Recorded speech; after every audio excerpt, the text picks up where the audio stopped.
Listo, perfecto. Entonces damos inicio hoy, 17 de julio, a la segunda webconferencia,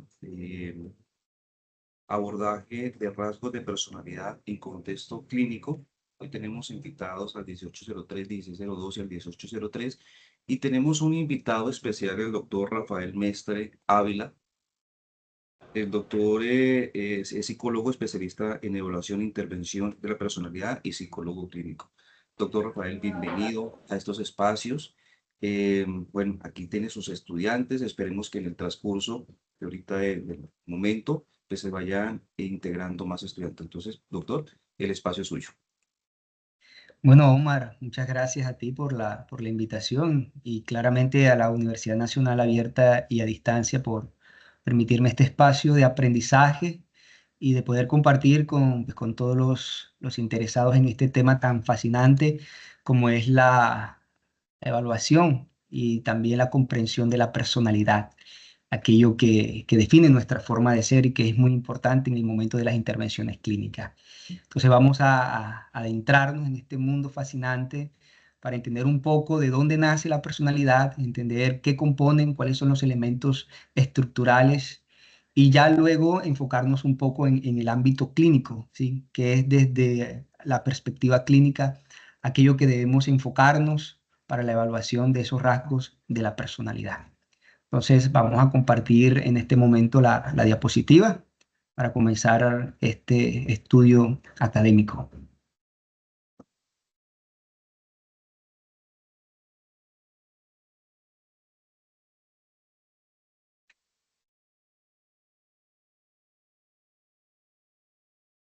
¿Logra ver? Sí, profe, ya tengo aquí la diapositiva. Listo. Entonces, Muy bien, vamos a hacer un poquito de historia, queridos estudiantes, sobre de dónde viene el estudio precisamente de la personalidad. Y nos podemos ubicar hacia los años 400 antes de Cristo, con Hipócrates, ya allí el padre de la medicina occidental, desarrolla estas primeras teorías para definir lo que sería la personalidad. Y el enfoque de Hipócrates se centra en un enfoque físico, es decir, Hipócrates relaciona las formas de personalidad a través de los humores, ¿sí? Concretamente relacionados con las bilis. Entonces, son cuatro humores que propone en su estudio de la personalidad, lo que sería el humor melancólico, el colérico, el flemático y el sanguíneo. A cada uno de ellos les da pues una diferencia física, concretamente en la bilis negra, la bilis amarilla, la flema y lo que sería el humor en la sangre, lo que sería este humor sanguíneo. Asimismo, más o menos hace más de 2300 años, Platón, ¿sí? En el estudio que realiza en la República, también se acerca un poco a este aspecto de la personalidad y define la personalidad en tres fuerzas, lo que es el intelecto, las emociones y la voluntad. De acuerdo con Platón, la voluntad o el espíritu es el que asistiría a las emociones, ¿sí? Entonces ya ahí vemos un acercamiento un poco para comprender cómo se va desarrollando la personalidad en el individuo. Ya hacemos un poquito un salto hacia los siglos XVIII y XIX y aparecen lo que se denominan hoy las pseudociencias. Dentro de las más llamativas encontramos, por ejemplo, la frenología, vista con mucha seriedad en aquella época, sí, por los académicos, y consistía precisamente en el que, según el desarrollo de ciertas áreas en el cerebro, estas estarían asociados a esas características de la personalidad y de los trastornos mentales. Entonces, la personalidad podía ser analizada tocando la cabeza de las personas para localizar en algunas protuberancias lo que serían áreas específicas del cerebro que se asociarían a esos rasgos que hoy conocemos de la personalidad. Entonces ahí vemos una imagen, ¿cierto? Bueno, continuamos. Bueno, se utilizaba este aparato, como ven ahí en la imagen, el cranómetro, que era precisamente para estudiar esas protuberancias en el cráneo que se asociaban a algunos rasgos de la personalidad, algunas características. De pronto una personalidad con una frente muy pronunciada era sinónimo de una persona muy culta, de una persona muy inteligente. Era lo que asumía esta pseudociencia. También aparece, nos volvemos atrás, profe, aparece también la fisionomía, que explicaba los rasgos, las características de la personalidad, precisamente en rasgos físicos del cuerpo o del rostro. ¿Cuántas veces nos ha pasado a nosotros que simplemente por ver la expresión de una persona decimos, esta persona es antipática, pero cuando comenzamos a tratar con ella descubrimos que es todo lo contrario, que es una persona carismática, amable, que es una persona humorística? Pero para la época la fisionomía le daba mucha importancia a los rasgos físicos del rostro, de la cara, e incluso se pedían fotos para evaluar las diferentes expresiones y así poder explicar la personalidad. Y por último encontramos la grafología, pronto un poco más moderna, analizando un poco más, y es la ciencia, la pseudociencia que explicaría los rasgos, las características de la personalidad, precisamente por la forma en la que cada uno de nosotros escribe. De pronto una persona que escriba muy rápido, con palabras, con textos muy largos, podría denotar en aquella época una persona desordenada, una persona aislada. Eso asumía la grafología en su época. No hay una evidencia desde el método científico que avale precisamente esos estudios que se hicieron en su momento sobre la personalidad. Continuamos. Bueno, ahora nos preguntamos de dónde viene precisamente ese concepto que nosotros llamamos personalidad y que define nuestra forma de ser y de pensar. Adelante. Entonces, como todos sabemos, personalidad viene del latín persona y persona se refiere a la máscara que se utilizaba en los teatros en la antigua Grecia. Era esa máscara que se ponían los actores para representar un personaje.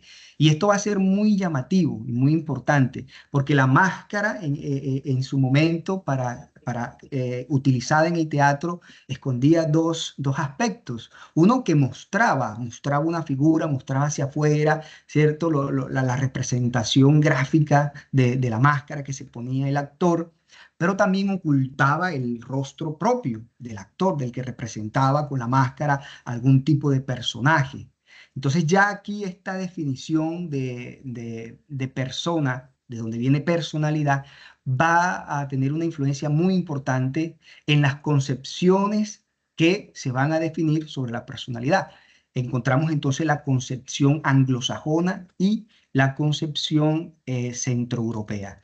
¿Qué decía la concepción anglosajona? Precisamente que ponía el énfasis en lo externo, en lo social. La personalidad era el producto de la interacción social, de la influencia que tenía lo externo.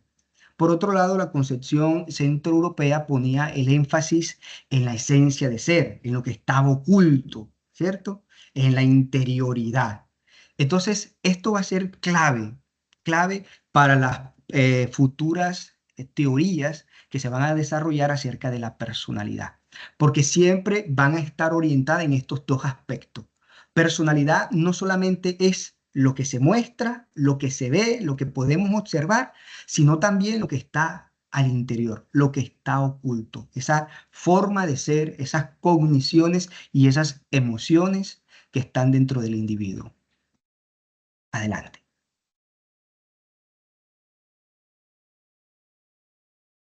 Entonces nos acercamos ya a una definición, ¿sí?, actual de lo que sería y de lo que entendemos por personalidad. No es concebida, dice Amparo, no es concebida como una entidad concreta y específica, sino más bien como la suma de propiedades y características psicológicas de distintos órdenes y naturaleza. Es decir, que nuestra personalidad, nuestra forma de ser, no solamente tiene que ver con un solo aspecto, no. Ahí entran diferentes aspectos. Es la suma de todos esos aspectos de distinto orden. Pueden ser aspectos emocionales, aspectos afectivos, aspectos cognitivos, comportamentales y aspectos sociales. ¿Qué caracterizan? Que nuestra forma de ser, como ya dije, nuestra forma de pensar, es decir, cómo nos mostramos a nosotros mismos, cómo nos mostramos hacia los demás, cómo nos mostramos hacia el mundo. Esa sería la definición de lo que hoy entendemos, de lo que refleja la personalidad hoy en día. Y es esa tendencia estable, estable y duradera. Repito, en nuestra forma de pensar, sentir y actuar, lo que determina nuestra personalidad. ¿Continuamos? Muy bien, hay dos aspectos importantes o dos componentes estructurales en esa suma de características o en esa suma de propiedades. Se desarrolla así entonces el concepto de temperamento y de carácter, lo que va a definir nuestra personalidad. Ojo, porque vamos siguiendo la misma línea de la máscara, ¿cierto?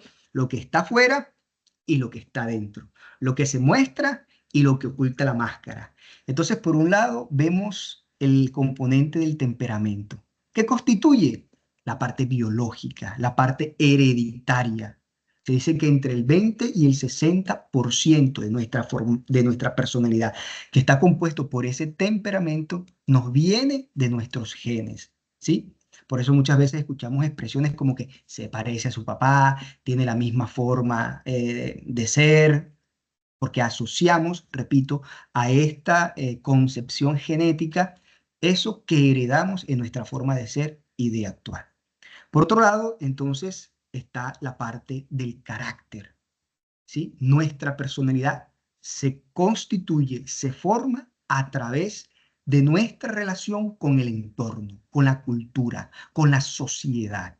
Y aquí entran los modos de aprendizaje, ¿sí? A través de la educación, a través del contexto social y también de dinámicas interiores. Esto va a construir un aspecto fundamental de nuestra personalidad. Doctor, tiene la manita levantada, Patricia. Patricia, hola, ¿qué tal? Adelante. ¿Tienes Hola, alguna doctor pregunta? Rafael. Sí, sí. Yo ahorita paso a cuarto semestre y ahorita en este tercero precisamente estuvimos viendo temperamento y carácter, pero me ha quedado como grande entenderlo. Entonces, eh, sí, así mismo, esa cara que acabas de poner, yo también la pongo. Porque es que a mí no me queda claro. Por ejemplo, ahorita que vos dijiste que se parece al abuelo, que se parece a no sé quién, pero entonces, digamos que separando lo cultural, que acabas de hablar de lo cultural versus lo biológico, eh, es algo que está muy inmerso entonces. Por eso es que siempre tengo como esa. Porque digamos que hay culturas que sus temperamentos son muy fuertes, hablan duro, son toscos. Entonces también está inmerso en la biología. Por eso es que siempre he tenido como esa, no sé, como que no me cuadra esa diferencia, porque es demasiado cultural. ¿Vos qué opinás? Precisamente es lo que nos dicen las teorías. Más adelante, cuando comencemos a estudiar un poco las teorías, está la teoría de los rasgos, que es donde nos vamos a centrar, uno de los aspectos que nos vamos a centrar. Esos rasgos es ese componente que más fuerte, que es más llamativo, que se acentúa más, que es más general, no específico, sino un poco más general. ¿Y qué nos dicen los estudios? Que precisamente a través del componente genético hereditario, ¿sí? Tú sabes lo que es la epigenética, que es precisamente la ciencia que estudia a través de los genes cómo podemos a través de esa herencia, heredar ciertos comportamientos, ciertas actitudes, e incluso ciertas propensión a ciertas enfermedades de nuestros padres, de nuestros progenitores. Entonces, lo que nos dice el estudio de la personalidad es que el temperamento, esa parte biológica, esa parte genética, influye en nuestra forma de ser. Influye. Hay un componente. Repito, ¿cuál es el rasgo más fuerte en la persona? De pronto, ese rasgo es porque lo ha heredado o también es un rasgo que a través de la interacción con el contexto, con la cultura, con la sociedad, lo ha desarrollado muchísimo más. ¿Sí?